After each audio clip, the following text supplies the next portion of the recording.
Thank you for joining the Asheville Rise Stronger Together podcast. This is your host, Jessica Knupp with the Asheville Area Chamber of Commerce. I hope you enjoy today's episode. This episode is brought to you by the Black Business Alliance, a program of the Asheville Area Chamber of Commerce dedicated to empowering and supporting Black-owned businesses. Hey everyone, thank you so much for joining us today. Today we have the pleasure of meeting with Marcus Kirkman with the City of Asheville. He's the Business Inclusion Manager, and Marcus, we go way back from when you first moved to Asheville? As soon as I got here, when I first moved you here. came to the chamber. That's exactly smart, right. Very smart. That's exactly. So we were talking about getting involved with the chamber, and through that, you have evolved into this new position with the city. So I'd love for you to tell us kind of what that role looks like, and then we'll just go from there. Sounds great. First of all, thank you very much for having me, Jessica. And I want to begin by saying that when I first moved here in June of 2021, and I did stop by the chamber, you were the first person that welcomed me with open arms to Asheville, and that has continued. So thank you for your presence. You're very welcome. Thank you. Thank you. I do serve with the city in community economic development as the business inclusion manager, and I intentionally use that word serve because that is how I approach the work. I thoroughly enjoy what I do. What I get a chance to do is work with minority and women-owned businesses around procurement and contracts with the city. And what that means is listening and understanding what their business is, what their goods and products and services that they provide, what their specific needs are, helping to address those needs, wrapping around services with community partners so that they can compete for contracts, win contracts, and continue to thrive in their business. How did you get into that? That is a really, really great question. So I started with the city in December of 2021, and initially I was in a different department, and I was doing a lot of facilitation and training, and I wanted to be more in community. I wanted to be working directly more with people, and this opportunity opened up.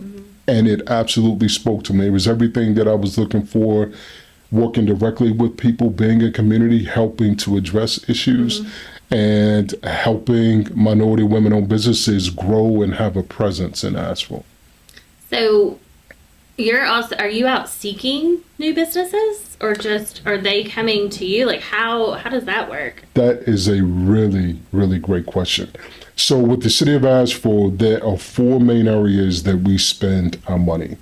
The top is construction. Then it's professional services, and professional services includes architects, engineers, surveyors at risk. Then we have general services that can be anything from landscaping to administrative consultancy. And then we have tangible goods. So to your question, are we seeking businesses? We are always seeking businesses because we are always procuring goods and services, and we are looking for minority, women-owned, and small businesses here in Asheville to do business with. That is a driving force of my role, and I'm constantly seeking businesses. And I'd say, you started after COVID, I guess, but also through the hurricane. How has that evolved through all that? Because in 21 we were still kind of going through the COVID pandemic. Yes, that Helene was indeed a historic event for Asheville and Western North Carolina, and also for our minority and women-owned businesses here in Asheville. So this is what unfolded, and I really believe that it was in divine order. So I assumed this role in April of 2024. And the first thing that I did, Jessica, was I set up an outreach event in June. A couple months later, I brought in business. I sent out emails and say, hey, listen, I want to know who you are. I want to learn about your businesses. I want to learn how I can support you. So from that outreach event, what I did was I generated what I call the Inspire email list, where I started building relationships, sharing resources. So from June until September, I was focused on building relationship. Helene hits. And I'm going to say that again. Helene hits and hits in the way that it did. Right. So those businesses that I had been able to build really great relationship with, as soon as we got to the point where we could start doing debris removal operations, I started making phone calls and said, hey, listen, I need you. This is that moment.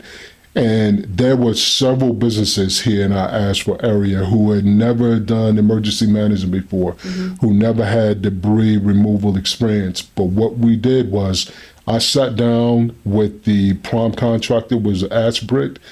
I said, I've got a list of businesses, and we need to get these businesses the opportunity to help clean up their own city right now. And it was transformational for those businesses. They came in and did incredible work to help clean up our city. Yeah, that's awesome. Well, I mean, I know your intention wasn't to be able to kind of do that in September, I mean, like making those connections, but like what a wonderful opportunity that you already had that, so you weren't kind of scrambling as well once it did hit. So that's really cool. Is there anything else that you would like to kind of touch on from your role at the city with what you're doing? I would. So our listeners may not be aware, but North Carolina is ranked #1 in small business. Just this week, the announcement was made from the governor's office that we are #1 in workforce development. There are some incredible things that are happening in North Carolina. Right. Why am I bringing that into this conversation? Because there are some incredibly gifted and talented and passionate business owners here in Asheville.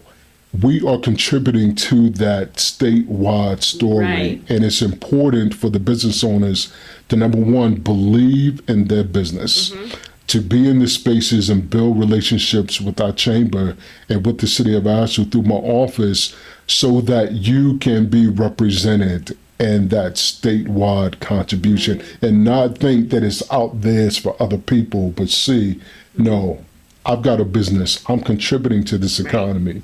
And I've got something to say about that. Yeah, that's cool. I know a lot of our data for like our membership base, because we have a little over 1,700 members in our Chamber of Commerce, which is actually the 3rd largest chamber in North Carolina. And so about 80 more percent, 80, I don't know the exact number, but I mean, they're small businesses, and that's anywhere between, we consider that, not the national average of small businesses, but 1 to 10 employees or so.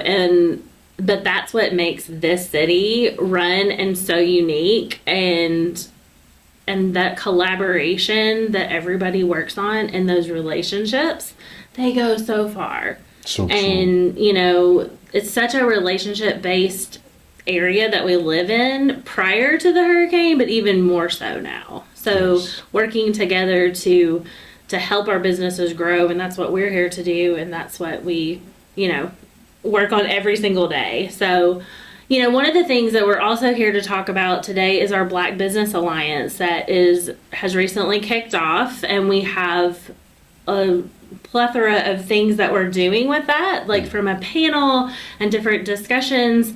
And you can find out more information at ashevillechamber.org/black business. And that's going to give you the schedule of everything, how to register, what's going on. We're also asking for some feedback too on topics for us to discuss.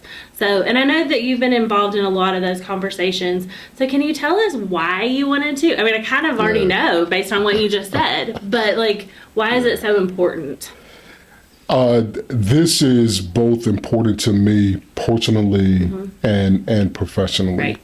That the Black Business Alliance initiative is successful, in that we have max participation from our Black businesses in Asheville.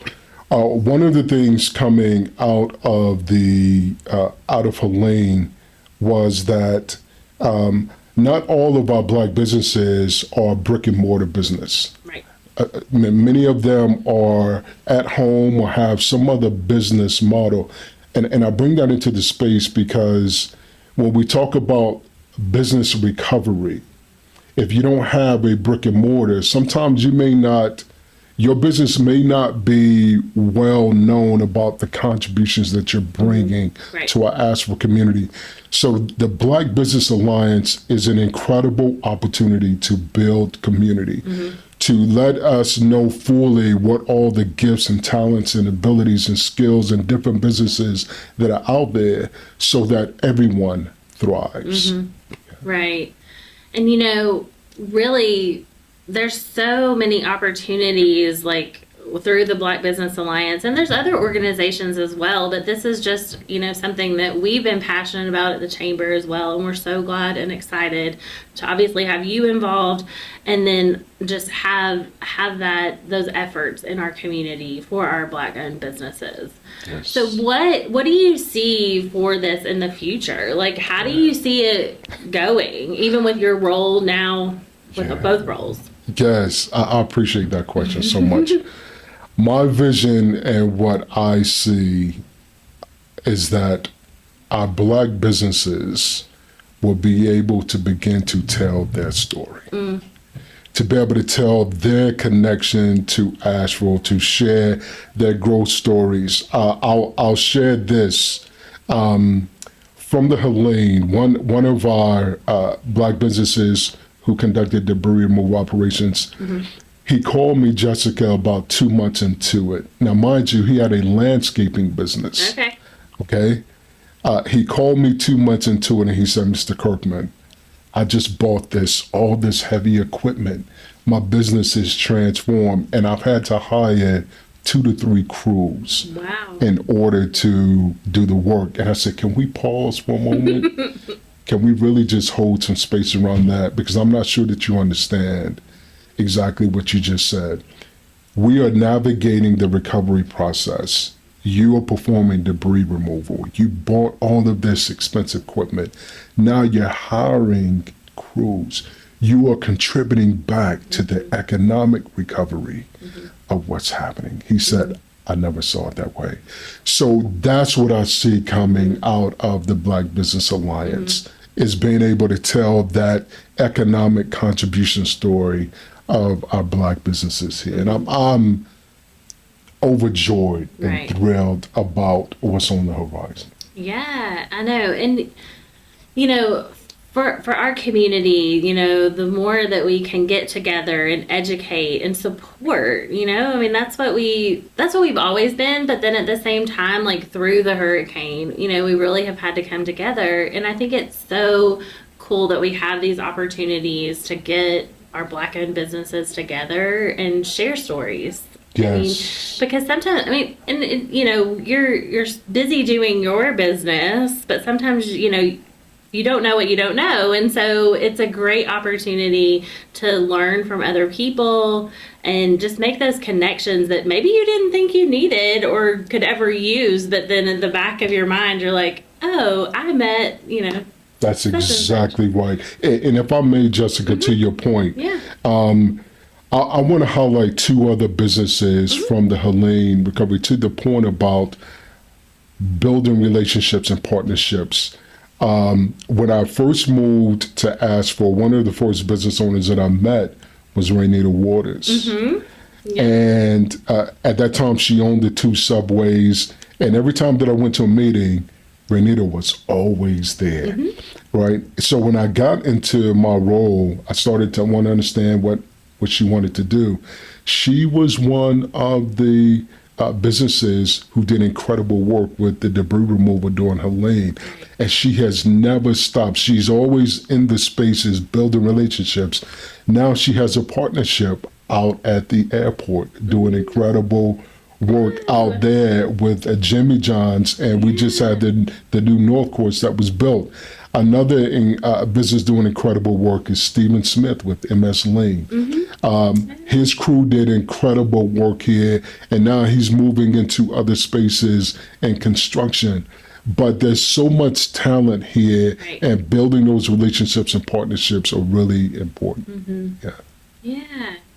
So is there anything that you would like to share with us in addition to what we've already talked about? Like any other, I mean, you've spotlighted such wonderful success stories, and we have all of these programs that we'll be implementing and starting to check the dates on. But is there anything else you'd like to share with us today? First of all, thank you again for having me. I would really appeal to our Asheville community and our Black businesses to connect with the significance of this moment when we take a look at what's happening across the nation, across the globe, that we have our chamber here saying, we want to partner. We want to do this work. We want to see you succeed. And I just would encourage our business owners to not allow this to pass us by, to jump in, get engaged, attend the trainings, build partnerships, and to feed your vision. Don't allow the vision for your business to fall off to the wayside. Continue to feed it so to grow, because there are people here like us who are committed to helping you grow your business. Oh, that's wonderful. Well, just to remind everybody, you can find more information about our Black Business Alliance on ashevillechamber.org/Black Business. And there's programming and dates that are already up and available. So you can register for those events, find out about more opportunities. And Marcus, we appreciate you so much, not only with your work with the Chamber, but with the city. And thank you for joining us today. And it was a pleasure to hear about all the wonderful things that you're doing with our community. Thank you so very much. Thank you for having me. Yeah, thanks.